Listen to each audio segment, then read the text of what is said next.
Yo, what's up? It's Corey, Jag, and Marco. It's 6 a.m. on Sunday. But I said if any other matches were going to get played, then I was going to go ahead and predict them. I wanted to be playing a song when I introed, but, I can't have it distracting me. Anyways, we got ourselves one more match to predict. I am glad that there's another match being played this weekend, unexpectedly. I imagine that this is going to be a little more frequent. I'm taking the headset off. I have no reason to have the headset on. I'm not hearing myself. I imagine this will be a more frequent occurrence going forward, given that next week is now Memorial Day 2. I'm sure there are going to be teams that are like, let's can just play. So, Nogo versus Easy Company. Nogo staying right in the game after absolutely crazy series win last weekend against Expired. Let me pull up the little brackety bracket here. Nope, that's the wrong brackety bracket. Where's the right brackety bracket? There's the right brackety bracket. Here we go. So, last week, Nogo, crazy series win against Expired. I don't think it's hyperbole to say maybe the best 2-0 best of 3 that we've seen as far as like just the overall quality of the series. There's been some crazy 3-game series, but there's only maybe 1 or 2 other best of 3s that went 2-0 and were that insane that I can think of off the top of my head. So it's going to be a little bit of a busy day today. We're playing at 2. I think somebody's actually going to cast that game, which is awesome. Obviously, it doesn't happen often, so that's exciting. But then after that, we've got at 9 o'clock this game, Easy Company versus Nogo. And then we've got also to be determined. I swear they have a match time, though. I think it was like 7:59 or something like that. 7:59 Eastern Sharp. So there is a little bit of crossover there. We'll see how things are going with the Car Best Buds series, We'll see. You never know. Sometimes things get out of hand, and then we'll move on. If things are close, we'll stay, and then we'll cut in late to the Easy Company versus Nogo series. But we only have to predict the Easy Company versus Nogo series. We've got the veto. So starting off, Easy Company bans Railroad 2. Nogo bans Saints. Is anybody surprised? I'm certainly not. We talked about this last week. Why will Easy Company ban Saints? William hates Saints. William is above and beyond, the biggest factor for Nogo. You do not want to put him into a situation where he's anything less than 100% happy to be playing and comfortable. Given the choice between Saints and Armory, they're going to pick Armory 100% of the time. So then Easy Company goes Anzio. This also makes sense. Easy Company, very team, and that's a map. Anzio is a map that it's a team play map above all else. You need sharp rotations, sharp communications, good teamwork, pinching in on different halves of the map in order to cap out. Good teamwork to defend against cap outs too. And then Nogo picks Armory. We saw last week on Armory, they got a little bit slow start. They after 25 minutes, they were down by like 180, 190. But then we saw why it is a picking Armory. The last 15 minutes, they outscored that first 25 minutes, ended up winning the game by 10 points, which is crazy. Absolutely insane. And then for the final map, choice between Harrington and Lennon, that's actually surprising. That's actually surprising. I would not have guessed that. I am curious. I mean, I'm assuming the thought process is not wanting Nogo to have Harrington, thinking Nogo will be less comfortable on Lennon, because I know Matt doesn't like Lennon very much. But, that's got to be kind of more of a counter pick than anything. I think, both maps are relatively strong for each team, but maybe trying to kind of have William be less of a factor there, which, we're going to look at each of these maps, I would say that's a pretty good call. You know, when they played Lennon Nogo, that is William. I mean, he still had like 70 kills or something, but he didn't have like 90 kills. On Harrington, he sure did, and generally does. So yeah, that's I'm surprised, but I guess at the same time, it's one of those things where it's kind of like you can't always pick. I prefer to pick to the team's strength, but sometimes the other team's strength might outstrength your strength, and then you gotta anti-strength them. So, what do we got? No-Go, Armory, the Wickeds, 245 to 109, but more importantly, Armory versus Expired last week. Where is it? Where are you? Armory versus Expired. There we go. Here we go. So, the big important thing, William 41 and 47. See 47 right here, just on his allied side. Well, no one else on the team. T had 48, and I believe one other player, I think Kush, had 47. And that's, like, he basically outfragged in one half anyone else's total score.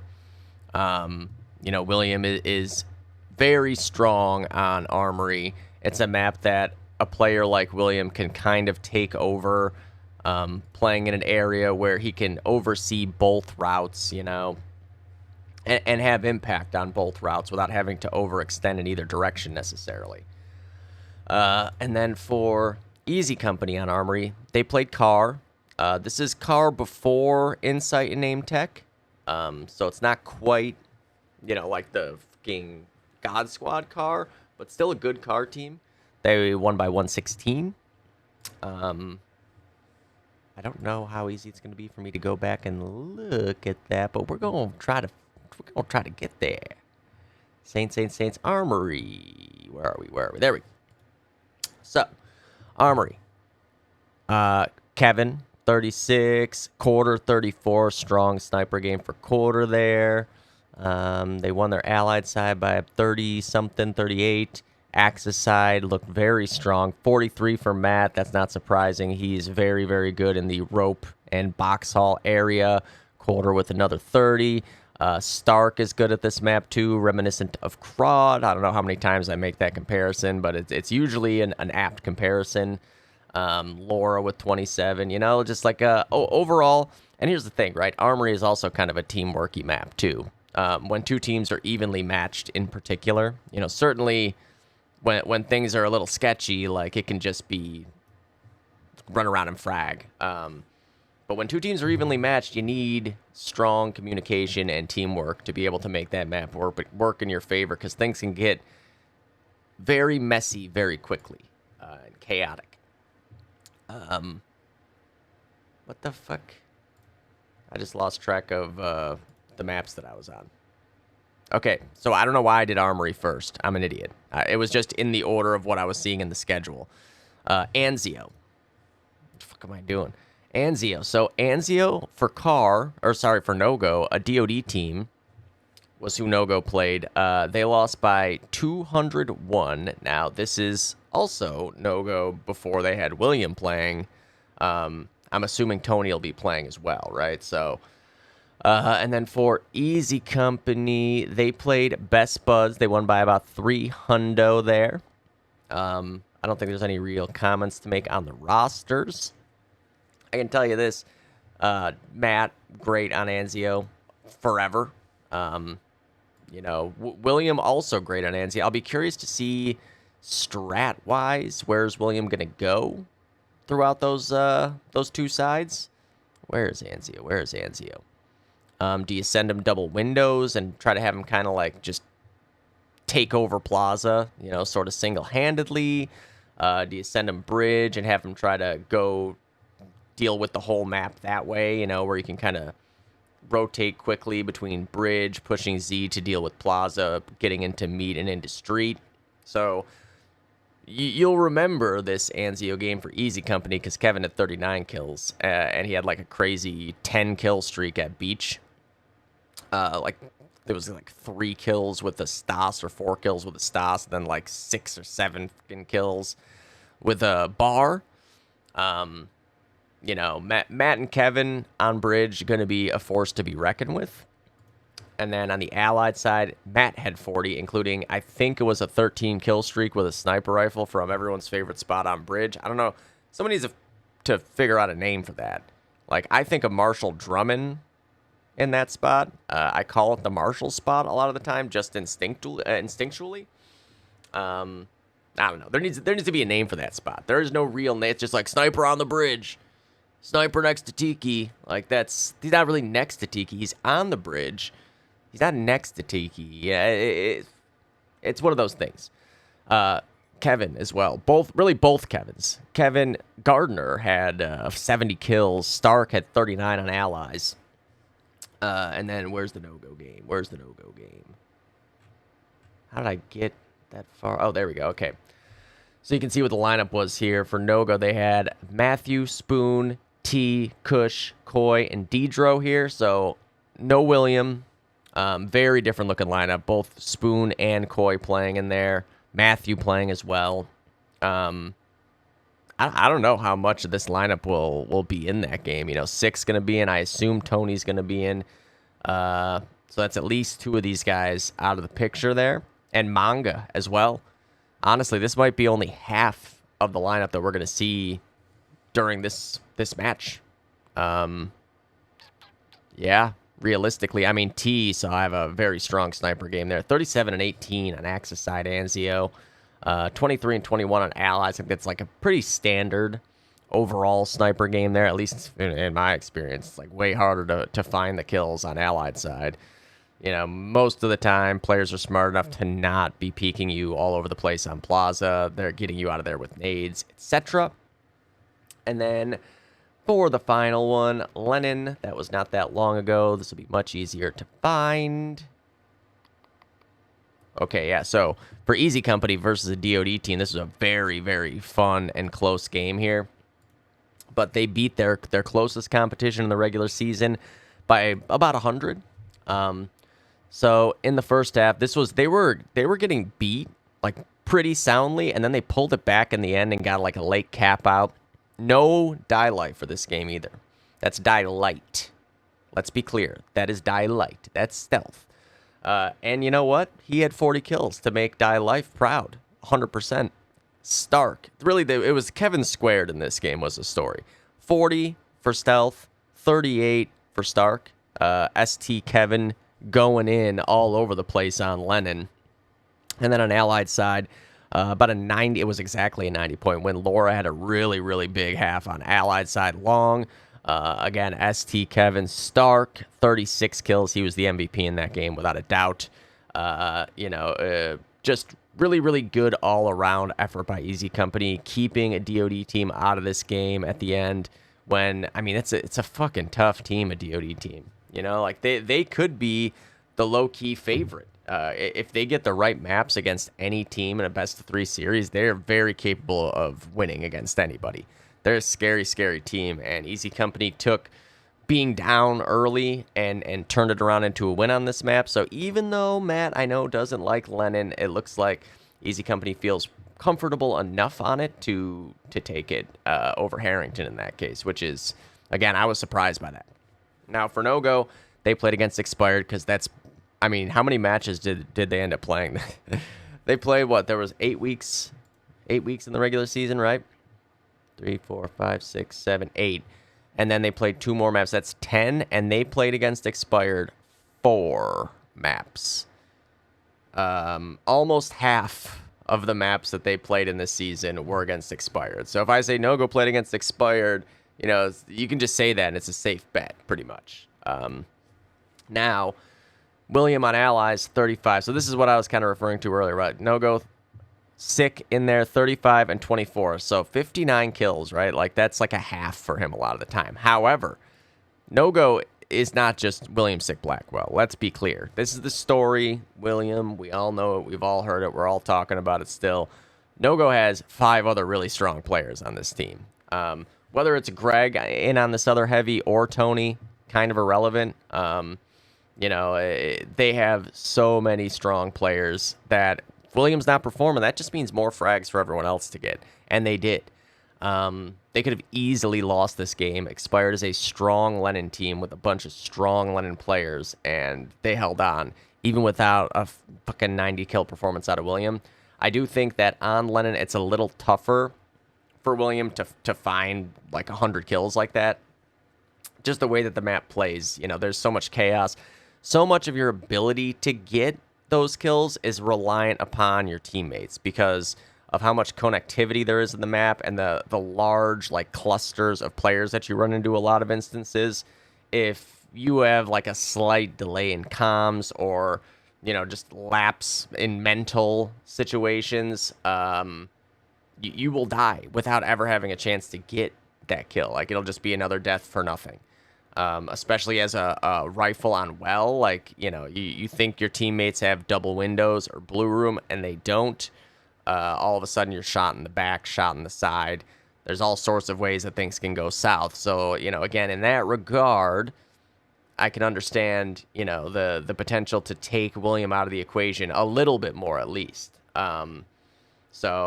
However, Cushy had a huge game in that expired match, and I suspect we'll have a similar kind of showing. He seemed to be very, very comfortable going along with the Stas. Allied side, I don't think he had quite as many kills. Yeah, 26, but still, he was the MVP of this game without question. This also kind of takes, the snipers out of the equation a little bit more, too. T played very, very well on Lennon here, though. Had a better game than I typically have sniping Lennon. He had about 50 kills. That's like all I can hope for sniping Lennon is 50 kills. If I get more than that, I'm like, what happened? And then for Nogo, they will just not even have a sniper a lot of the time. Quarter is very willing to run around with, a Garand or a carbine or a Tommy gun.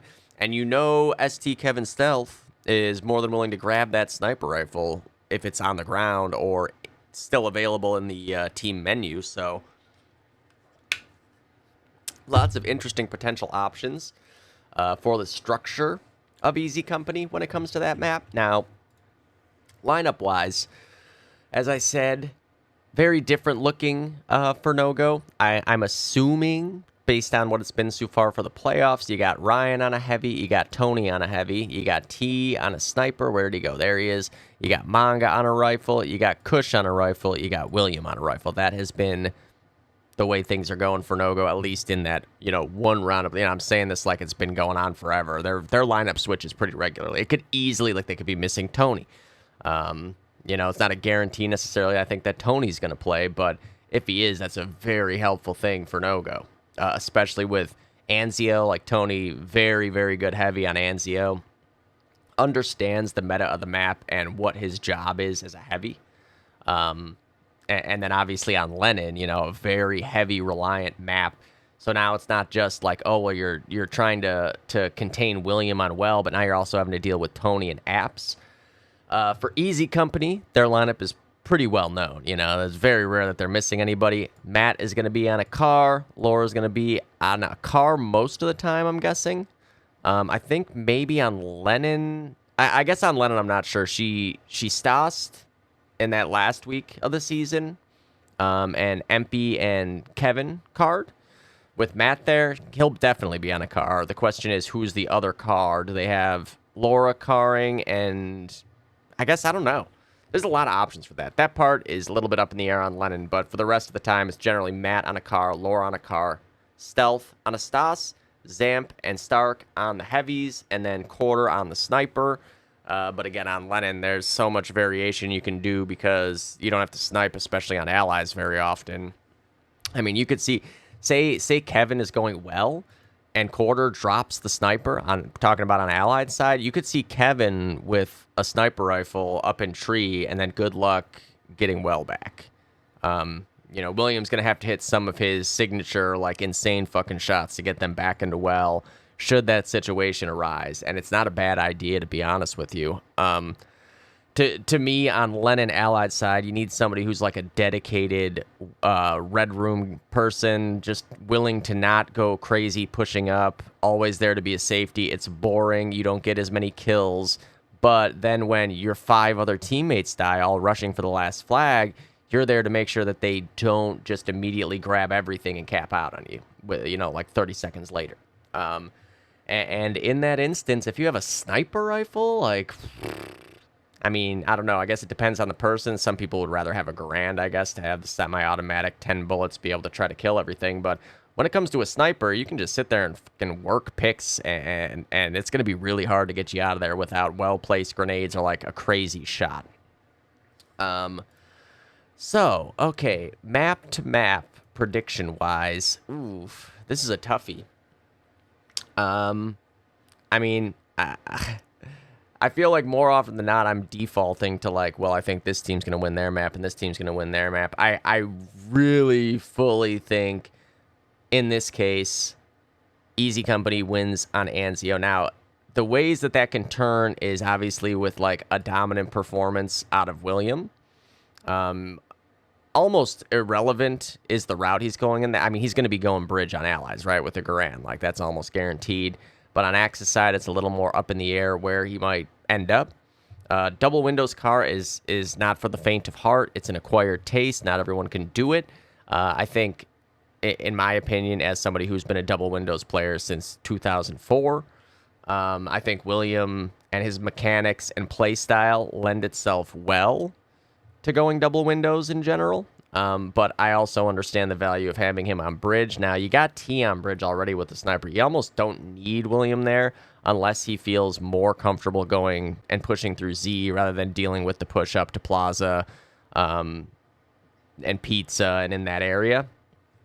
For Easy Company, with Matt, really just the whole team is strong on the map. But like Matt on bridge has always been so good on both halves. That area of the map is going to be very hotly contested on the side that Easy Company is on Axis. It's like a lot of firepower in a small area. Nogo gonna need their heavies to be very, very wary of street, because Easy Company will use street to their advantage, and if they fall asleep at the wheel, the Nogo that is, then they will lose map control very, very quickly through street, main ramp, and meat locker. I think Easy Company takes Anzio. Armory, I think, is up for grabs. Now, it depends on which no-go you get. I think if they have such a slow start on Armory, the way that they did against Expired again, I think Easy Company will just cash in on them, and I don't think that they're going to be able to find their way back into the game, and it's a 2-0, and it's a sad day for no-go. Easy Company is just so much more polished of a unit as a team, and in their understanding of their teammates and what they want to be doing and their communications and how to support each other within the game, and the mental aspect of it too. Like this team, the bulk of it has been here in the playoffs, in these tight best of threes, with shit on the line so many times. They've been in 4 finals or 5 finals at this point. I don't even know anymore. Maybe not 5, at least 4, definitely 4. Because, last season, Dice was a team, and Kevin and Matt were on that team and playing in a fucking crazy semifinal against us, too. So, even in that case, it wasn't a final, but it was a fucking insane semifinal in gold. So, to me, Nogo cannot afford a slow start on Armory. Now, Armory is the second map, so they should be well warmed up at that point. Because really, it seemed like they just weren't warmed up, to be honest. Like missing shots, kind of little mental lapses that weren't happening as much once we got into that back half of Armory and into Harrington. So I'm inclined to say they should be okay and be able to show that last 15 minutes Armory no-go rather than the first 25 minutes Armory no-go, and then get us a third map. Now, on a third map, now it's getting sketchy. So I think either it's 2-0 Easy Company, or if it goes 3, it's getting sketchy. Man, I don't know who, off the top of my head, if I had a gun to my head, I don't know who I'm picking on Lennon between these two teams. I think they match up really, really well with each other. I think a lot of it just comes down to individual, form on that day, in that moment, on that map.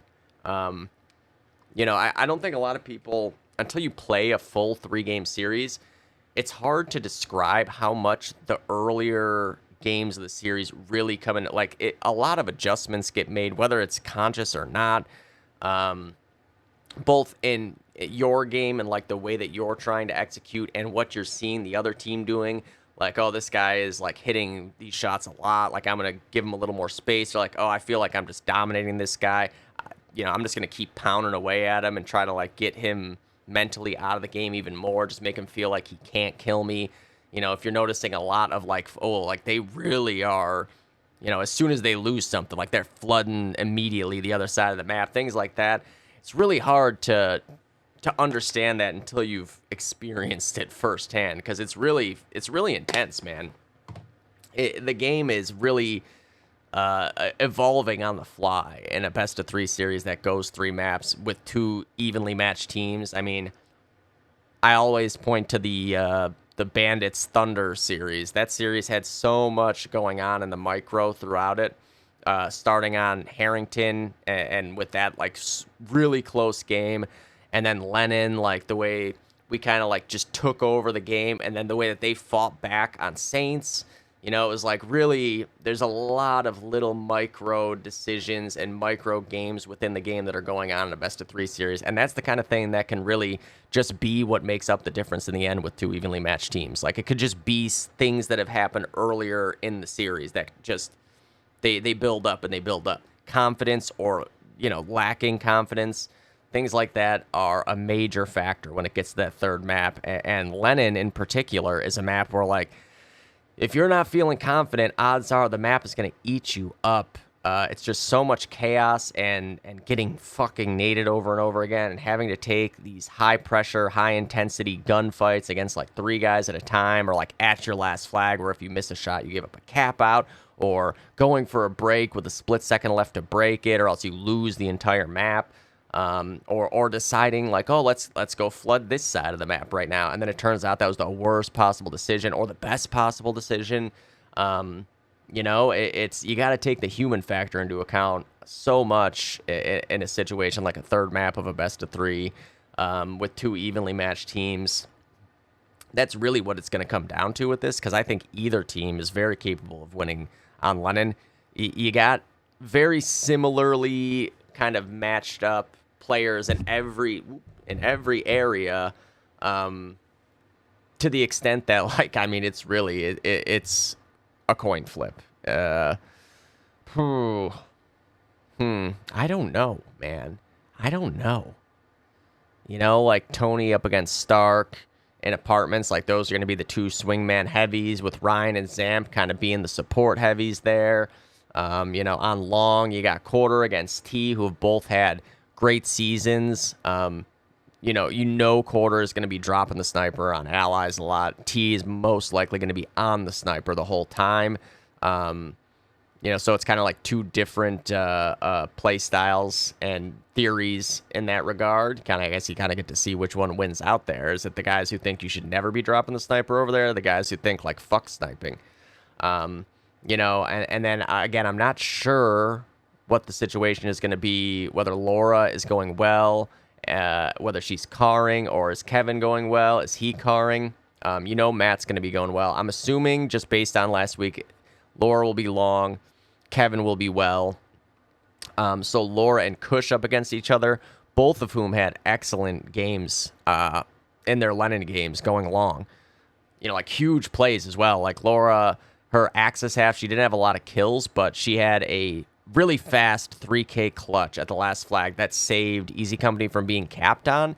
And that life is what turned the game around, basically, where Easy Company, rather than being capped on and being down by, like, whatever it would have been at that point, 100, basically, they cap out and they end up winning the half. And then on Allies, she had like 36, 37 kills. Kush, it was a similar thing, like lots of small micro plays, and then a huge half on Axis with 39 or whatever he had, or 36, 37 maybe, I don't know. It's very similar stuff. And then obviously William against Matt, and Manga and Kevin on that side of the map. It's really fucking tough to call here, man. I don't know. Do I have a coin? I'm gonna just literally... Still this fucking Canadian coin, too, man. Who has more Canadian players, I guess, is probably gonna tell you. Alright, so I guess there's actually a head here. A head. And then a moose is tails. Heads will be for Easy Company. Tails will be for Nogo. It's heads. Easy Company it is, all right? Easy Company 2-1. I really have no... I mean, honest to God, I really have no idea. This is one of the tougher ones to pay. If you had asked me 4 or 5 weeks ago, I'd have been like, well, yeah, Easy Company is going to win this game. But you cannot discount how much value, even just William, even if Tony doesn't play, but then you add in Tony and the third map being Lennon, a map where heavies play such an important role. Tony is more than willing to run straight at you or fucking go prone in a corner and make your life a living hell all game. So you can't even just like assume like, all right, well, if I just sit back and wait, he's going to come to me. You know, there's a lot going well for Nogo right now, and they could so easily win that game. Again, I think if you want like the overall, like just looking at it, definitely if it's 2-0, I think Easy Company has won the game. I think most likely Easy Company is winning Anzio. I think, like I said, Armory's so dependent on which Nogo we get. A slow start not going to be sustainable here for Nogo. You can't make 200-point comebacks all the time. It's just not sustainable. If they get out to a fast start, I think that they can win on Armory. But you know, even in that game, it's like the players on Easy Company are no joke. Die Life is a lot to handle on that Boxhall side. There's a really big clash of the Titans here, rifle-wise. Like, statistically, it's a pretty crazy clash. Like, I don't know if we've had a head-to-head clash like this, really. 76 kills a match for Matt. 73 for William, but that's because he only played 4 matches in the regular season. If you put in his playoff matches, I think he had... Let's check. I'm gonna do a little math real quick here before we're done. Where is it? It was 88, I know, and then 46 and 43, 89. So 177 more kills. 177 more kills. So you're looking at 301 plus 170 is 477. Divided by 6, I mean, that's almost 80. Divided by 6, 79.5. I mean, you're getting two guys going head-to-head that are basically averaging 40 kills a half. And they're going to be going face-to-face on, I mean, 6 halves. I think the one half you might not see them go head-to-head is, like, Nogo's Axis side of Anzio. And assuming... that's assuming William goes double windows. If William goes bridge, they will be going head-to-head all 6 halves. Like, that's a lot of fragging, man. It's a lot of fragging. I'm very, very excited just to see that head-to-head play out. I think this is going to be an epic, epic series, truly. I think it's going to go 3 maps. I think Nogo has the fighting spirit in them that whatever happens, they're going to find a way to win one of those first 2 maps, and then we're going to have a very intense Lennon to finish it out and see who the first finalist is on that side of the cross-divisional bracket. It's very confusing. Like, I mean, it's upper finals, lower finals. So it's kind of like, I don't know if they're treating it like this is a championship and this is a championship, and then they're playing for a second championship, or if it's like these are technically semifinals and then the championship is the championship at this point here. Unclear. Frankly, if I were any of those teams, I would call this a championship, and then I'd win 2 championships in a season because I like rings. And then, yeah, Car versus Best Buds to figure out who's playing a DOD team. Volvo, we see here, beat GSR. It's kind of a spoiler. I don't know if they record HLTV or not, but I know there was a lot of shit luck for GSR last night, unfortunately. So yeah, Volvo plays Clinic. DoD Worldwide and Lobsters were already matched up against each other. There's a lot of DoD to come. I have to play a match in like 7 hours or something, and I'm awake doing this Dodcast episode right now. All right, this episode has taken way too long already, but there's a lot to talk about. So I'll see you guys in like a few hours.